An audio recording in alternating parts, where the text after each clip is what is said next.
నమస్తే టిఆర్ నిజం. నేను మీ తాళ్ళపల్లి రమేష్. మార్నింగ్ న్యూస్కు స్వాగతం. అన్ని పేపర్లోని ప్రధాన వార్తలు చూసుకున్నాం. అందులో సంబంధించి ఆదాబ్ హైదరాబాద్ పేపర్లో ఒక వార్త వచ్చింది, అది చూద్దాం. విద్యా వ్యవస్థలో అవినీతి అని చెప్పేసి వాళ్ళు చెప్తా ఉన్నారు. విద్యా వ్యవస్థలో అవినీతి. ఈరోజు ప్రభుత్వాలు ఒక ఆలోచన చేయాల్సిన సందర్భం ఉన్నది. ఏంటంటే విద్యను వైద్యాన్ని ప్రభుత్వమే నడుపుతూ ఉంటుంది అని చెప్పేసి వాళ్ళ జీతాలు ఇచ్చుకొని నడుపుతూ ఉంటుంది అని చెప్పేసి చెప్తూ ఉంటారు.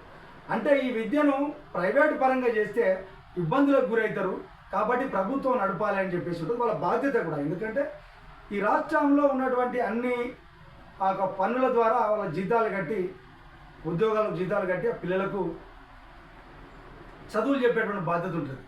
కాకపోతే ఇక్కడ విద్యా వ్యవస్థలో అవినీతి జరుగుతూ ఉన్నది. ఇక్కడ అధికారుల పర్యవేక్షణ లోపడుతూ ఉన్నది. అక్రమాలకు వంతపాడుతున్న ముఖ్యమంత్రి కార్యాలయ సిబ్బంది అని చెప్పేసి వార్తలు వస్తూ ఉన్నాయి. ఇది ఎందుకు వస్తాయి అంటే ఈరోజు ఏదేమైనా కూడా విద్యా వైద్యం అనేది 100 పాళ్ళు అందాలి. కానీ అది కాకుండా ఇక్కడ ప్రభుత్వాలు, తెలంగాణ ప్రభుత్వం ఏం చేస్తుందంటే మద్యానికి ప్రాధాన్యత ఇస్తారు తప్పితే విద్యా వైద్యానికి ప్రాధాన్యత ఇచ్చినట్టు అనిపిస్తలేదు. అంటే ఈరోజు విద్యా వైద్యాన్ని పెంచి పోషించాలంటే మద్యాన్ని బ్యాన్ చేయాల్సిన సందర్భం ఉంది. ఈరోజు చిన్న చిన్న పిల్లగాళ్ళు కూడా గంజాయి మత్తులో ఉంటా ఉన్నారు. ఎక్కడ చూసినా కూడా స్కూళ్ళ దగ్గర, రోడ్లకు దగ్గర, ఇళ్లలో దగ్గర మద్యం విచ్చలవిడిగా ఎరువులై పారుతుంది, అయినా పట్టించుకున్న దాఖలాలు. దీన్ని పర్యవేక్షించాల్సిన అధికారులే అవినీతి పడుతున్నారని చెప్పేసి అభియోగాలు కూడా ఉన్నాయి.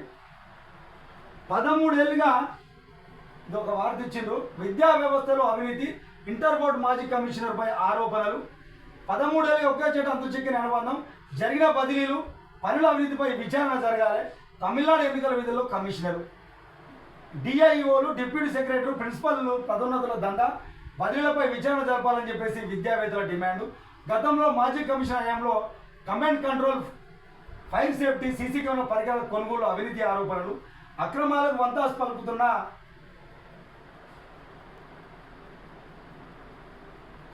ముఖ్యమంత్రి కార్యాలయ సిబ్బంది, విద్యాశాఖ కార్యదర్శి అని చెప్పేసి వార్తలు వస్తాయి.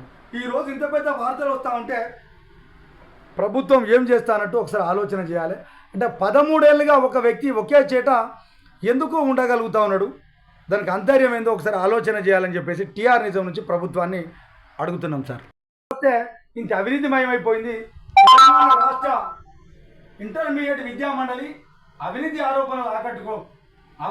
ఆరోపణలతో అంటగడుతుంది.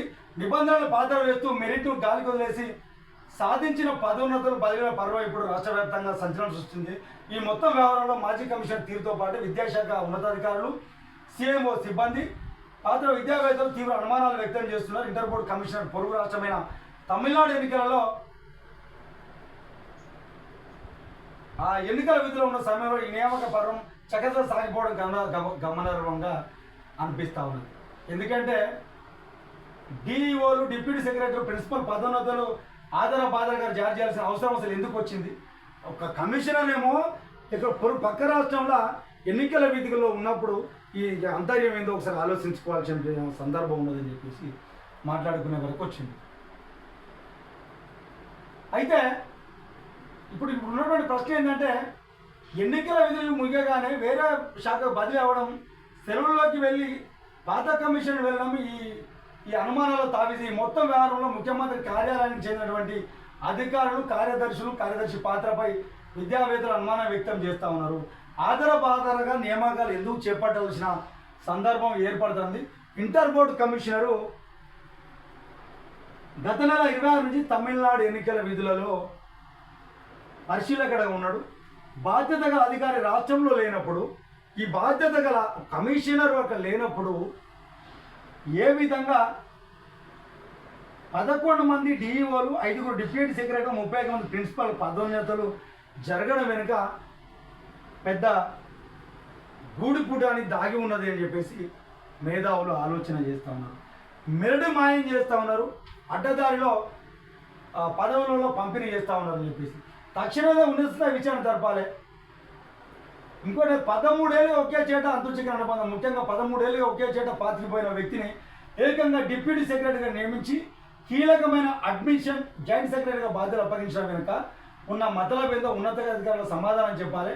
గతంలో 13 ఏళ్లుగా పాతుకుపోయిన కీలక జాయింట్ సెక్రటరీ అకాడమిక్ విద్యా సాక్ష్యాధారాలతో సహా ఫిర్యాదులు అందినప్పటికీ ఉన్నత విద్యా కార్యదర్శి సీఎంఓ కార్యాలయానికి బాధ్యులపై ఎలాంటి చర్యలు తీసుకోకపోవడం అనుమానంలో తావిస్తా ఉంది. తక్షణమే వీటిపై చర్యలు తీసుకోవాలని చెప్పేసి మేధావులు అడుగుతాను. ఎందుకంటే ఇది ముఖ్యమంత్రి దగ్గర శాఖ ఉన్నది కాబట్టి దీన్ని పర్యవేక్షించి నిజంగా ఈ ప్రక్షాళన చేయాల్సిన అవసరం ఉన్నది సార్. ఎందుకంటే ఇక అంతటా అవినీతిమయమైపోతే కాపాడేటోడు ఎవడు?